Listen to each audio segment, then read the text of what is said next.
चलिए, सबसे पहले तो हम लोग एक बारी सारे के सारे जितने भी हमारे ये हैं ऑप्शंस हैं, उनके बारे में एक बारी समझ लेते हैं। सबसे पहला आता है हमारा doctrine of margin of appreciation.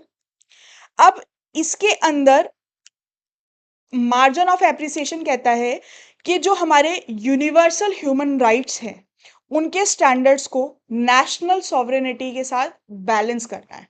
मतलब अगर यूनिवर्सल ह्यूमन राइट्स कहते हैं ए, और जो हमारा नेशन है, जो हमारे लोकल डोमेस्टिक लॉज हैं, वो कहते हैं कुछ बी। ये कहता है हमारा डोमेस्टिक लॉज। इस प्रिंसिपल के तहत इन दोनों को बैलेंस करना जरूरी है। दैट मीन्स अगर आपका एक डोमेस्टिक लॉ है, तो वो जो हमारे यूनिवर्सली एस्टैब्लिश्ड ह्यूमन राइट्स हैं, उनको वॉयलेट नहीं करना चाहिए। दोनों एक इक्वल बैलेंस पे चलने चाहिए। ये कहता है हमारा doctrine of margin of appreciation. ठीक है, उसके बाद कहता है डॉक्ट्राइन ऑफ प्रोपोर्शनैलिटी। ये कहता है कि government actions affecting rights must be necessarily and not excessive.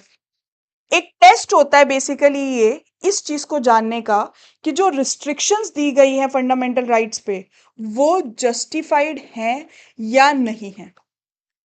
ये कहता है कि जो हमारे फंडामेंटल राइट्स हैं, उनके ऊपर जो रिस्ट्रिक्शंस लगाई हैं, एग्जाम्पल ले लेते हैं। जो हमारा आर्टिकल 19 है, हमारे उसके अंदर राइट्स लेड डाउन है। राइट्स के साथ साथ ही जो नेक्स्ट क्लॉज आता है 2, 3, 4, 5, वो आता है रिस्ट्रिक्शंस का।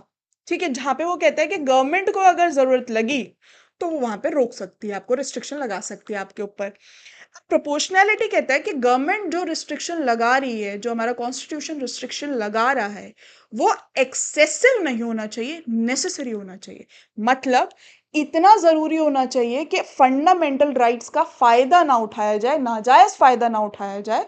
लिमिट के अंदर है ये, जितने भी सिटीजन्स हैं, लेकिन वो इतनी एक्सेसिव नहीं होनी चाहिए कि फंडामेंटल राइट्स के तहत हम लोग अपना राइट एक्सरसाइज कर ही नहीं पा रहे हैं, क्योंकि वहां पे रिस्ट्रिक्शंस आ रही हैं।